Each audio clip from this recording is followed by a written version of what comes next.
Breaking చూస్తున్నాం. సార్వత్రిక ఎన్నికల ఓట్ల లెక్కింపు ఎగ్జిట్ పోల్స్ ను తారుమారు చేసింది. ఎవ్వరూ ఊహించని విధంగా యూపీలో బీజేపీకి ఎదురు దెబ్బలు తగిలే సూచనలు కనిపిస్తున్నాయి. ప్రస్తుతానికి ఎన్డీఏ ఇండియా కూటములు హోరాహోరీగా తలపడుతున్నాయి. బెంగాల్లోనూ ఎగ్జిట్ పోల్స్ రివర్స్ అయ్యాయి.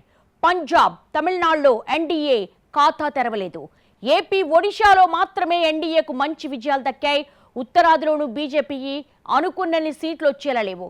మధ్యప్రదేశ్, గుజరాత్లో బాగున్న రాజస్థాన్లో అనూహ్యంగా సీట్లు తగ్గే సూచనలు కనిపిస్తున్నాయి. ఉత్తరప్రదేశ్లో అఖిలేష్ నేతృత్వంలో సమాజ్వాదీ పార్టీ ఆశ్చర్యకర ప్రదర్శన చేస్తోంది. ఇండియా కూటమిలో లెఫ్ట్ కూడా బాగానే కలిసొచ్చింది. పరిస్థితి చూస్తుంటే లెఫ్ట్ పార్టీలు మళ్లీ పుంజుకుంటున్న స్థితి కనిపిస్తోంది. లెఫ్ట్ సంప్రదాయంగా బలంగా ఉన్న బెంగాల్, కేరళనే కాకుండా తమిళనాడు, రాజస్థాన్లో కూడా లెఫ్ట్ కు సీట్లు వచ్చే సూచనలు కనిపిస్తున్నాయి. సిపిఎంఎల్ కూడా ఓ చోట లీడ్లో ఉండడం పరిశీలకులను ఆశ్చర్యపరుస్తోంది. ఓవరాల్ గా కాంగ్రెస్ కు ఓట్ల శాతం పెరిగిన స్థితి కనిపిస్తోంది. దీంతో ఇండియా కూటమి ప్రదర్శన గణనీయంగా మెరుగుపడింది. కాంగ్రెస్ కు యూపీలో అఖిలేష్, బెంగాల్లో మమతా, తమిళనాడులో స్టాలిన్ జోరు తోడైంది. ఎన్డీఏ కూటమికి సింపుల్ మెజార్టీ మాత్రమే వచ్చే అవకాశం కనిపిస్తోంది. ఈసారి ప్రతిపక్షం గట్టిగా ఉండే సూచనలున్నాయి.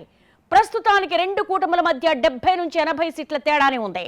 400 పార్ నినాదం ఎత్తుకున్న ఎన్డీఏకు 300 పార్ అన్న ఖాయమనే అంటే చెప్పలేని స్థితి నెలకొంది. ప్రస్తుతం యూపీలో బీజేపీ కంటే ఎక్కువ సీట్లు సాధించింది సమాజ్వాదీ పార్టీ. బ్రేకింగ్ పాయింట్స్ చూస్తున్నాము.